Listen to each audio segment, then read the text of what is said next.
Hello hi नमस्ते, my name is Sakshi and welcome to my amazing platform Roots Campus. आज हम लोग इस क्लास में पढ़ने वाले हैं केमिस्ट्री का चैप्टर नंबर 1, जो बहुत ही अच्छा है, बहुत ही हमारे बोर्ड एग्जाम के व्यू से बहुत ही इम्पोर्टेंट है। तो आज हम लोग इसको शुरू करेंगे। इसके पिछले कक्षा में हम लोगों ने पढ़ा था कि हमारे क्लास 12th के केमिस्ट्री में टोटल हमारे पास 16 चैप्टर्स थे, जिसमें हमारे फिजिकल, ऑर्गेनिक और इनऑर्गेनिक को अलग अलग बांट दिया गया है। हम लोग इसमें फिजिकल शुरू करेंगे और चैप्टर नंबर 1 शुरू करेंगे, ठीक है। तो चैप्टर नंबर 1 का नाम हम लोग का क्या है? ठोसों की अवस्था यानी कि द सॉलिड स्टेट। अगर इसमें हम बात करें सॉलिड के बारे में, तो हम लोग तो पहले से भी ये सारी चीजें हम लोग सुने हुए हैं, सॉलिड, लिक्विड, गैस के बारे में। तो हम लोग सॉलिड किसे बोलते थे? जिसमें जिस चीज का आकार या आयतन निश्चित हो, या फिर कुछ ना कुछ आकार या आयतन है, तो समझते थे वो सारी चीजें ठोस में आती हैं। लिक्विड का अर्थ था कि जिसमें केवल आयतन हो, आकार नहीं हो, वो सारी चीजें लिक्विड हैं। और गैस का मतलब था कि जिसमें आयतन और आकार दोनों ही नहीं हो, तो बोलते थे कि गैस है। लेकिन फिलहाल हमें इसमें इस सारी चीजों के बारे में नहीं जानना है, केवल जानना क्या है? तो सॉलिड के बारे में जानना है हमें, नहीं। तो हम बात करें सॉलिड की, तो इस वाले चैप्टर में हम लोग को इतने सारे जो टॉपिक है जो एकदम इम्पोर्टेंट है हमारे एनसीईआरटी पैटर्न के हिसाब से, ठीक है। तो हम लोग देखेंगे, अच्छे ढंग से देखेंगे, एकदम सारी चीजें, एकदम कॉन्सेप्ट क्लियर होगा आपका, एकदम सिंपल तरीका से देखेंगे। हम लोग का पहला टॉपिक है टाइप्स ऑफ सॉलिड, यानी कि सॉलिड के प्रकार। हम लोग जानेंगे इसमें कि सॉलिड के दो प्रकार होते हैं, क्रिस्टलाइन सॉलिड और नॉन क्रिस्टलाइन सॉलिड, यानी कि क्रिस्टलीय ठोस और अक्रिस्टलीय ठोस। उसके बाद से जो सेकंड टॉपिक है, इसमें लिखा है टाइप्स ऑफ क्रिस्टलाइन सॉलिड, यानी कि इसमें हम लोग को नॉन क्रिस्टलाइन के बारे में नहीं जाने, केवल किसके बारे में? क्रिस्टलाइन के प्रकार देखना है। थर्ड नंबर हम लोग का टॉपिक है इलेक्ट्रिक प्रॉपर्टी ऑफ सॉलिड, यानी कि सॉलिड की विद्युतीय गुण के बारे में हम लोग जानेंगे, कि इसमें सुचालक, कुचालक, अर्धचालक पढ़ेंगे, ठीक है। आगे हम लोग का है magnetic property of crystalline solid. Crystalline solid की मैग्नेटिक प्रॉपर्टी के बारे में जानेंगे कि वो पैरामैग्नेटिक होगा, डायमैग्नेटिक होगा, या फिर क्या होगा, इसमें हम लोग देखेंगे। 5 नंबर है हम लोग का डिफेक्ट्स, यानी कि इम्परफेक्शन इन सॉलिड। सॉलिड में दोष के बारे में जानेंगे कि क्या क्या दोष हो सकता है, सॉलिड में आता है। उसके बाद से 6 नंबर हम लोग का जो टॉपिक है, जानेंगे some important terms in definition के बारे में, जैसे कि कुछ डिफिनेशन हम लोग देखेंगे जो हमारे बोर्ड एग्जाम के व्यू से बहुत ही इंपॉर्टेंट होगा, जैसे कि क्रिस्टलैटिक या फिर यूनिट सेल के बारे में। आगे हम लोग का लास्ट टॉपिक है 7 नंबर, कि क्लोज पैकिंग इन सॉलिड, यानी कि ठोसों में बंद संकुलन के बारे में जानना है हमें। तो फिर चलिए हम लोग स्टार्ट करते हैं इस चैप्टर को और आगे बढ़ते हैं। चैप्टर का ही नाम है हम लोग का ठोसों की अवस्था, इसलिए हम लोग क्या करेंगे, थोड़ा सा ठोस के बारे में जान लेते हैं। लिख रहा है ठोस क्या है, लिख रहा है कि पदार्थ का वह रूप जिसका आयतन और आकार दोनों कैसा होना चाहिए? निश्चित हो, नहीं, यानी कि कुछ ना कुछ आयतन हो, आकार हो, तो बोलेंगे वो सारी चीजें क्या है? तो ठोस में आएंगी। तथा इसके जो अव्ययी कण है वो कैसे होते हैं? क्लोज पैक्ड में होते हैं, एकदम पकड़े हुए होते हैं एक दूसरे को, तो बोलेंगे क्लोज पैक्ड में होते हैं, तो ठोस है। नहीं, जैसे में क्या क्या हो सकता है? हीरा हो जाएगा, graphite, iron, copper, AU, SIC यानी कि silica carbide, silicon carbide, urea, glass, etc, सारी चीजें कैसे होती हैं? हम लोग को प्रत्यक्ष रूप से दिखती है कि ये ठोस है, नहीं, ठीक है। उसके बारे में नोट्स हमारे हैं जो हमारे लिए वेरी वेरी इंपॉर्टेंट है, नहीं। यदि हम बात करें कार्बन के अपरूप की, तो हमारे इस भू प्रॉपर्टी पे कार्बन के 3 अपरूप दिखाई देते हैं। क्या क्या तो है? हीरा, ग्रेफाइट और बकमिलिस्टर फ्लोरीन। तो थोड़ा सा इन लोग के बारे में हम लोग जान लें, हमारे ऑब्जेक्टिव क्वेश्चन में पूछा जा सकता है। तो ये क्या है? लिख रहा है कि हीरा कार्बन का एक अपरूप है जिसमें कार्बन का जो परसंकरण होता है वो sp3 होता है, नहीं, ये याद करने वाली चीज है कि कार्बन का परसंकरण हीरा में कितना होता है? बोलेंगे कि sp3 होता है। दूसरी बात है कि इसकी जो संरचना होती है, स्ट्रक्चर होती है, वो टेट्राहेड्रल होता है, ये याद करना है, नहीं। और ये सबसे कठोर पदार्थ है, ये हम लोग को पहले से पता है कि यूनिवर्स का सबसे प्राकृतिक कोई कठोर पदार्थ है तो हम लोग का हीरा है, नहीं।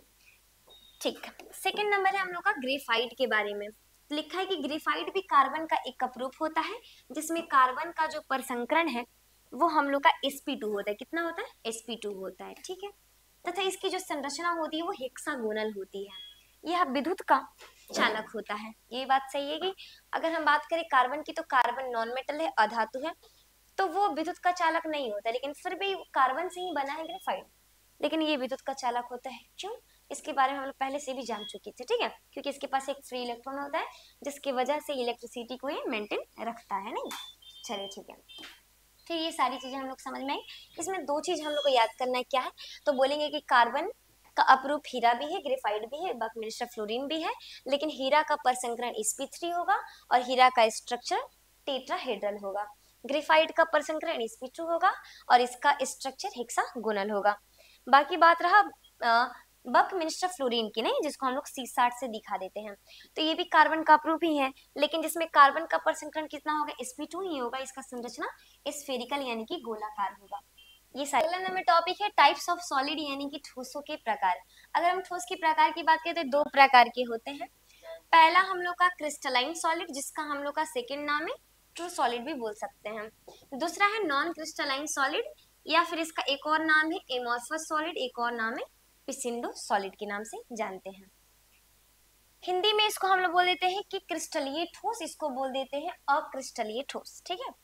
तो अगर हम क्रिस्टलीय और अक्रिस्टलीय ठोस की बात करें तो इसकी परिभाषा हम लोग देखेंगे। देखने से पहले थोड़ा ये फिगर देखेंगे। ये दोनों चीजें में एक चीज डिफरेंट दिख रहा है। मान के चलिए कि हम किसी सॉलिड को लिए और उस सॉलिड में एटम्स होते हैं, यानी कि अव्ययी कण होते हैं। नहीं, इसमें जो अव्ययी कण आपको दिख रहे हैं वो सभी में कैसे हैं, एक जैसे दिख रहे हैं। नहीं, यानी कि इसका जो अरेंजमेंट है वो एक जैसा है, दिख रहा हम लोग को, नहीं, यानी कि सब में एक जैसा अरेंजमेंट है, ठीक है। तो अगर हमें ऐसा ठोस दिखे जिसमें निश्चित और नियमित आकृति में अव्ययी कण व्यवस्थित हो तो बोल देंगे वो क्रिस्टलाइन सॉलिड है। लेकिन ऐसा हमें सॉलिड दिखे जिसमें कोई नियमित व्यवस्था नहीं है, अरेंजमेंट नहीं है, या फिर वो ढंग से नहीं है, तो ऐसे हम लोग बोल देंगे कि ये क्या है, तो एमॉर्फस सॉलिड है, यानी कि नॉन क्रिस्टलाइन सॉलिड है, अक्रिस्टलीय ठोस है, ठीक है। तो ये दोनों चीज में डिफरेंट क्या था कि इसमें एटम कैसे थे, निश्चित और नियमित पैटर्न में थे, और इसमें निश्चित या नियमित पैटर्न में नहीं है। तो हम इसको बोल दिए क्या है, एमॉर्फस है, या फिर बोल दिए इसको काल्पनिक ठोस या फिर अक्रिस्टलीय ठोस। तो इसकी परिभाषा हम लोग यहाँ पे लिख चुके हैं। देखिए लिखा क्या है कि वैसा ठोस जिसकी अव्ययी कण निश्चित तथा नियमित ज्योमेट्रिकल पैटर्न में व्यवस्थित है उसे क्रिस्टलाइन बोल दिए, और जिसके अव्ययी कण निश्चित और नियमित ज्योमेट्रिकल पैटर्न में व्यवस्थित नहीं है तो उसे हम क्या बोल देते हैं, नॉन क्रिस्टलाइन सॉलिड, ठीक है। एक और बात लिखा है कि तथा काल्पनिक ठोस भी इसे कह देते हैं हम लोग, ठीक।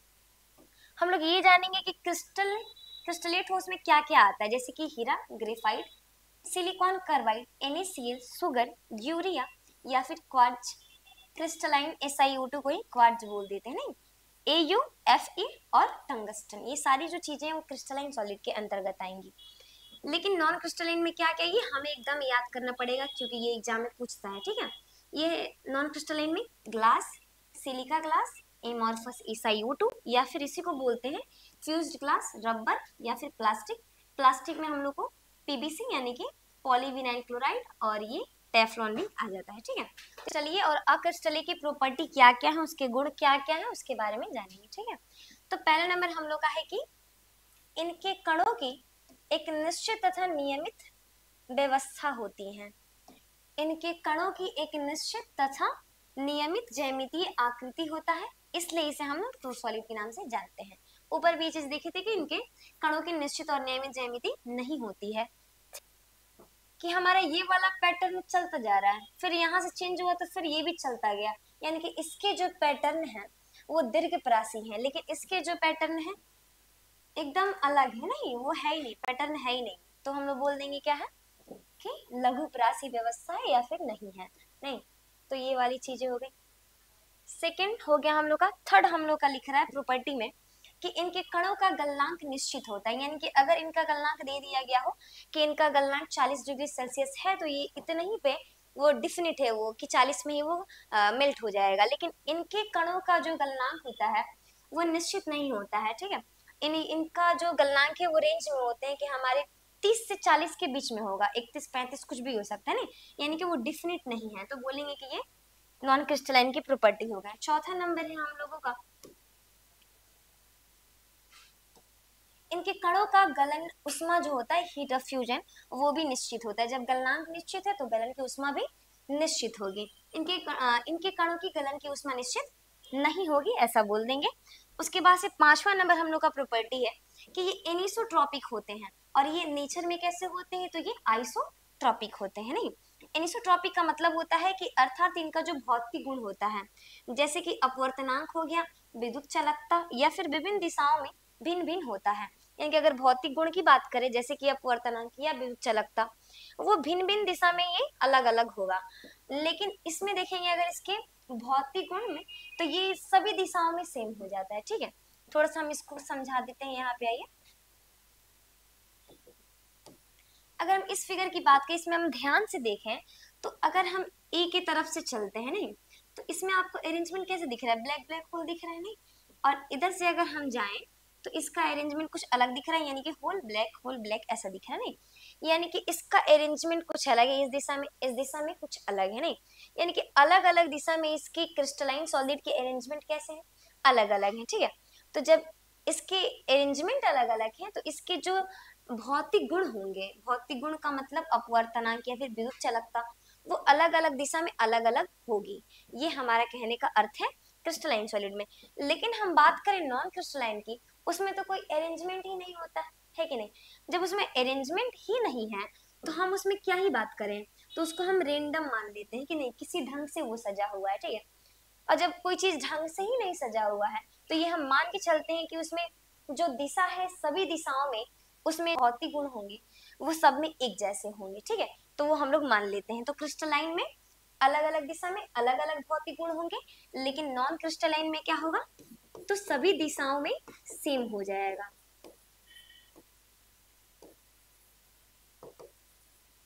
नॉन क्रिस्टलाइन में क्या होगा, सभी दिशाओं में कैसा होगा, तो ये सेम हो जाएगा इसका भौतिक गुण। ठीक है, लेकिन इसमें अलग अलग होगा। यही चीज हमारा ये 5 नंबर टॉपिक बोल रहा था। ये एनिसोट्रॉपिक होते हैं। ठीक है, और ये नेचर में कैसे होते हैं, आइसोट्रॉपिक होते हैं। इनका भौतिक गुण भिन्न भिन्न दिशा में भिन्न भिन्न होगा, लेकिन इनके भौतिक गुण भिन्न भिन्न दिशाओं में भी एक जैसा होगा, क्योंकि ये इसके अरेंजमेंट ही नहीं होते हैं। नहीं, कोई अरेंजमेंट का नहीं होता, इसलिए इसको हम मान लेते हैं कि हर एक दिशा में इसके भौतिक गुण सेम है।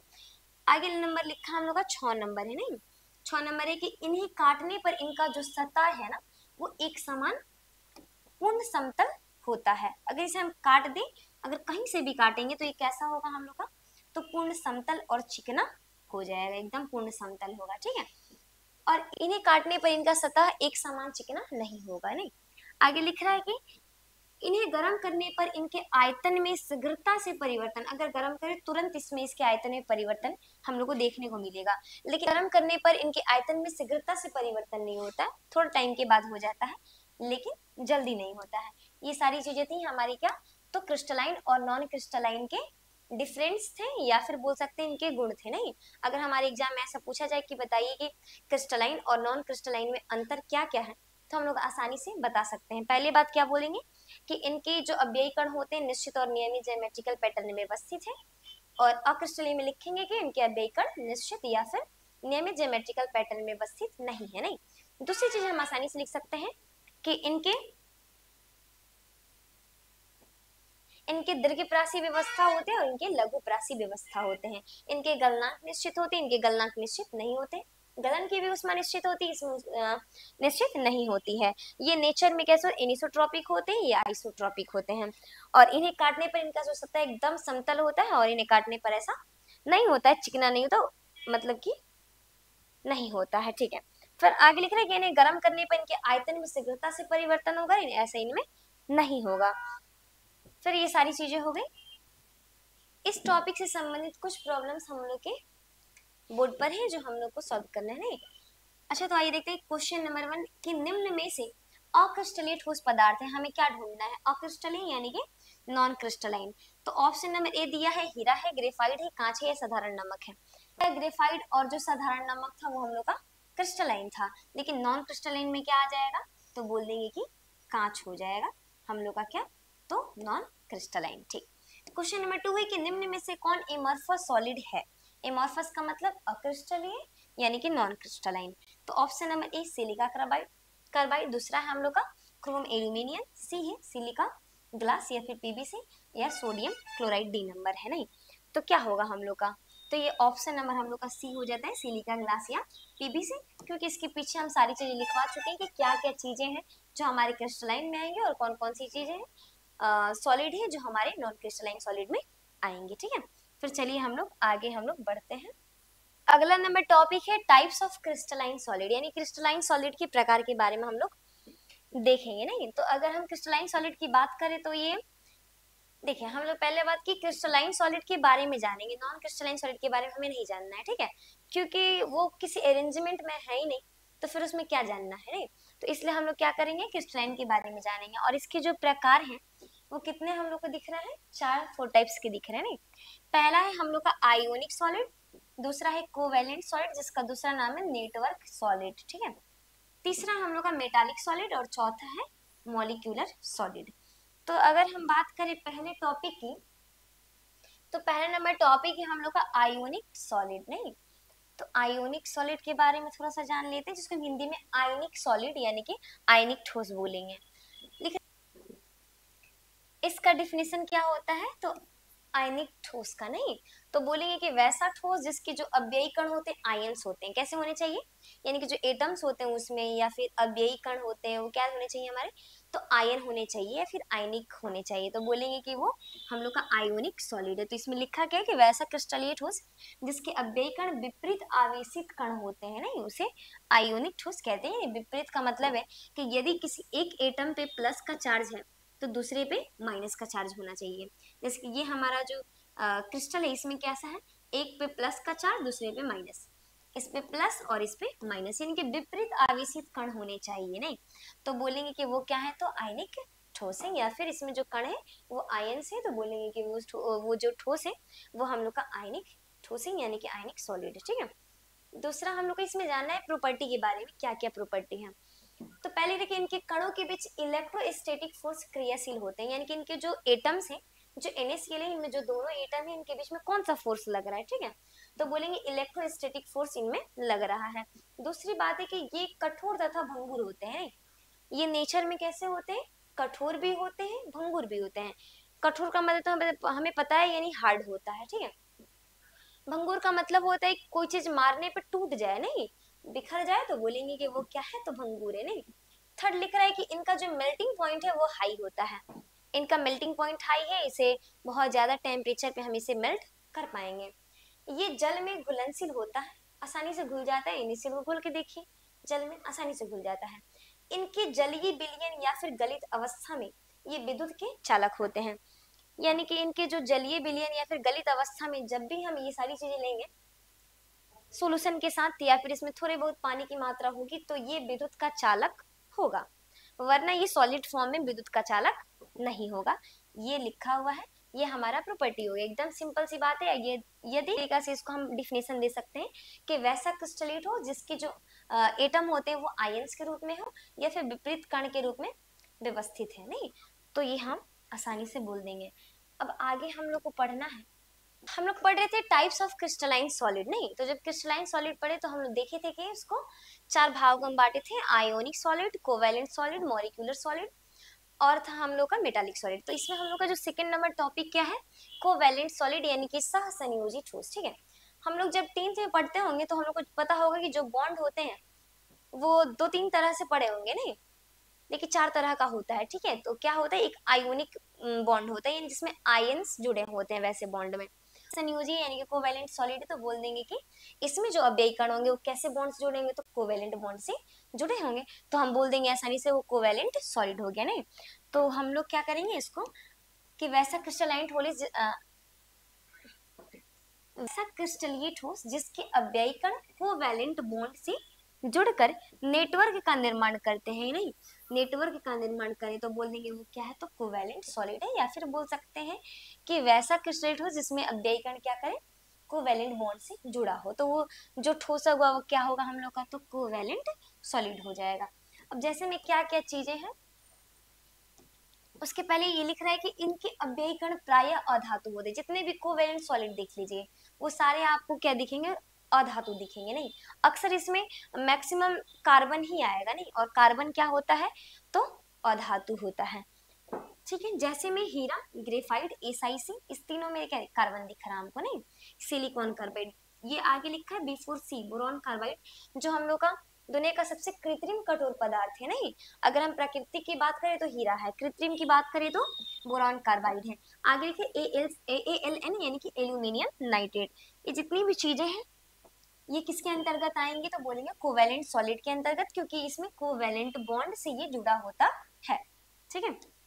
आगे हम लोग का है कि नेटवर्क होने के कारण, यानी नेटवर्क मतलब बहुत बड़ा जाल जिसको बोलते हैं, नहीं, तो नेटवर्क होने के कारण ये कठोर और मजबूत हो जाता है, नहीं, कठोर और, हाँ, तो बोल देंगे नेटवर्क होने के कारण ये कठोर और मजबूत होते हैं। नेटवर्क है बहुत बड़ा इनमें, समझ लीजिए जाल की तरह है, नहीं, तो इसमें कैसा है, तो पहले ये हार्डनेस है और दूसरा बोलेंगे ये मजबूत है, नहीं। ठीक। आगे है इसका प्रॉपर्टी में कि इसका मेल्टिंग पॉइंट बहुत ज्यादा उच्च होता है। हीरा देख लीजिए, ग्रेफाइट देखिए, हीरा का मेल्टिंग पॉइंट बहुत ही ज्यादा होता है। ठीक है, तो बोल देंगे कि इस सब में इसका जो मेल्टिंग पॉइंट है सबका क्या है, उच्च है। ग्रेफाइट को छोड़कर ये सभी विद्युत के कैसे होते हैं, कुचालक होते हैं। ग्रेफाइट क्या है, ये भी कार्बन का अप्रूप था, लेकिन इसमें विद्युत का ये क्या है, सुचालक होता है ग्रेफाइट। बाकी जितने भी कोवेलेंट बॉन्ड में देखिएगा आप, ये सारी चीजें क्या होंगी, तो कुचालक में आएंगी। आगे लिख रहे कि ये अघुलनशील होते हैं, यानी कि ये नहीं घुलते हैं पानी वगैरह में या फिर कोई भी सॉल्वेंट में नहीं घुलते हैं। तो ये हमारी प्रॉपर्टी हो गई। हम लोग का अगला नंबर टॉपिक है मेटालिक सॉलिड, नहीं, यानी कि धात्विक ठोस के बारे में जानना है। तो हम इसको आसान भाषा में बोल सकते हैं कि वैसा क्रिस्टलीय ठोस जिसके जो अव्ययी कण होते हैं वो मेटालिक बॉन्ड के द्वारा जुड़े हैं। मेटालिक बॉन्ड से जुड़ा है तो क्या है, मेटालिक सॉलिड है। तो बोलेंगे वैसा ठोस जिसके अव्ययी कण मेटालिक बॉन्ड से जुड़ते हैं उसे हम लोग धात्विक ठोस या फिर मेटालिक सॉलिड कह देते हैं। जैसे में हमारा टंगस्टन हो गया, आयरन हो गया, कॉपर, जिंक, मोलिब्डेनियम, निकेल, एल्यूमिनियम, ये सारे क्या है, धातु है, नहीं, और धातु में क्या होता है, तो धात्विक बंधन होता है। बात खत्म। आगे हम लोग को जानना है प्रॉपर्टी के बारे में, इसमें क्या क्या गुण होते हैं, नहीं, तो लिख रहे कि ये तन्य तथा आघातवर्ध होते हैं। अगर इसके प्रॉपर्टी की बात करें तो ये तन्य भी होता है और आघातवर्ध। तन्य का मतलब होता है कि अगर हम किसी चीज को हम मार पीट के उसको हम पतले तार के रूप में बदल दे, तो ये जो गुण है पतले तार के रूप में बदलना, ये तन्यता होता है, नहीं। अगर हम किसी धातु को उसको मार पीट के या फिर उस पर आघात करके उसे हम लोग या चरपाई या फिर सीट के रूप में परिवर्तित कर दें, तो ये जो इसका गुण है ये हम लोग का क्या हो जाता है, आघातवर्धता हो जाता है। तो इसमें दोनों का गुण होता है, तन्यता भी होता है और आघातवर्धता का भी गुण पाया जाता है। आगे अगर देखें तो लिख रहे हैं कि इनमें धात्विक चमक पाई जाती है। किसी भी मेटल में मेटालिक साइन होते हैं, नहीं, यानी कि चमक होती है। आगे अगर हम बात करें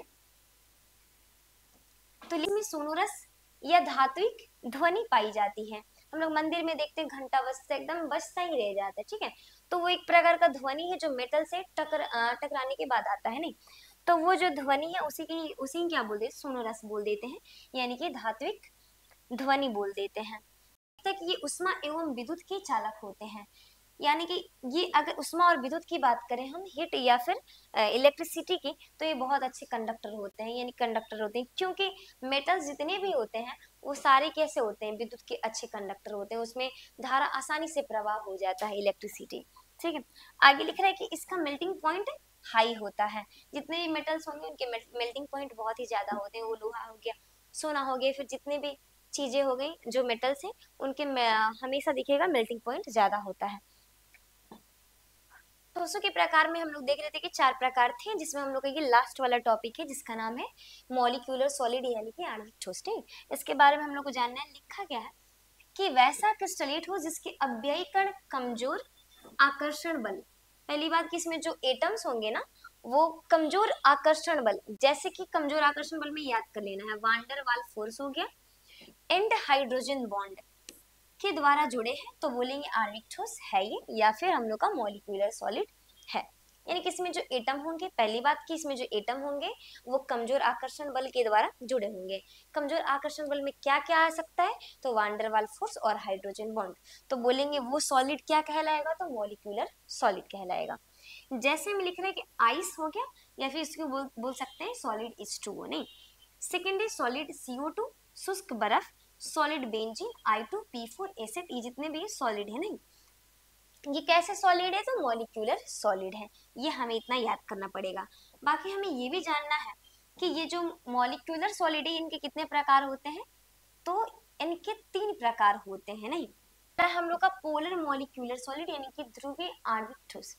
अगर हम पोलर की बात करें, चाहे ध्रुव की बात करें, नहीं, तो इसका अर्थ होता है कि किसी भी सबस्टांस पे या फिर कंपाउंड पे यदि आपको प्लस और माइनस का चार्ज दिख जाए, नहीं, तो बोलेंगे कि वो पोलर मॉलिक्यूल है। कैसा है? Polar molecule. थोड़ा सा हम लोग ध्यान देंगे इस चीज पे।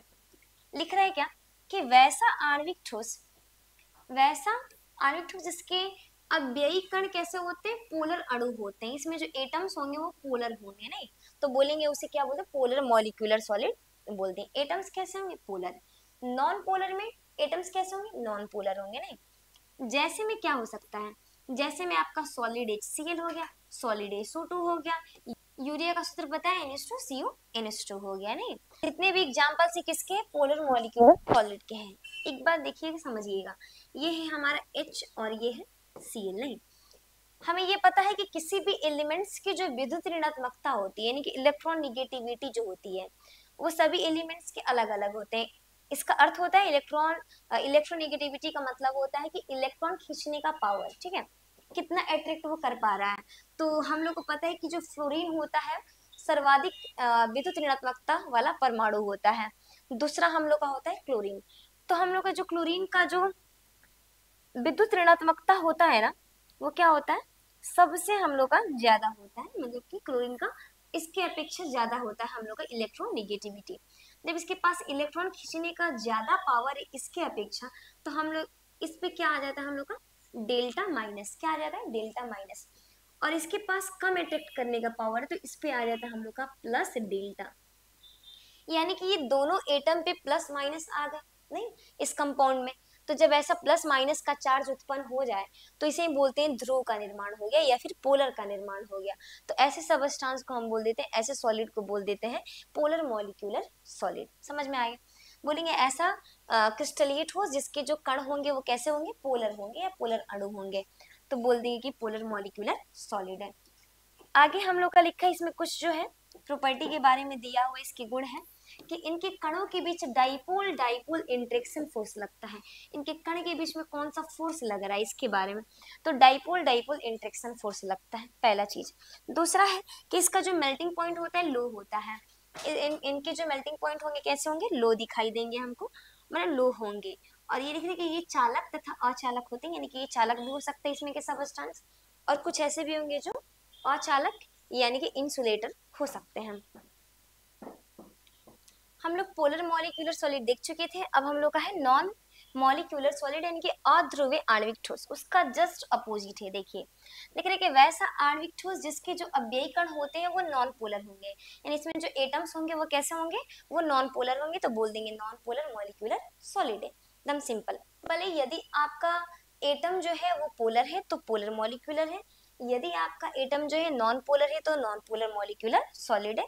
डिफिनेशन का कोई लेना देना नहीं, लेकिन एग्जांपल्स में जितनी भी चीजें ये पूछ सकता है हमारे एग्जाम में, नहीं, जैसे में I4P4 acid, solid CO2, solid benzene, solid CH4, solid aluminium, solid CCl4 और सॉलिड Cl2। ठीक है, इसमें जितनी भी चीजें आएंगी जो दे रही है वो सारी क्या है? तो हम लोग के अध्रुवीय आणविक ठोस है। नहीं, यदि हम इसका एक एग्जांपल ले, जैसे कि हम मान के चलिए हम ले लेते हैं I2। ठीक है, I2 ले लेते हैं।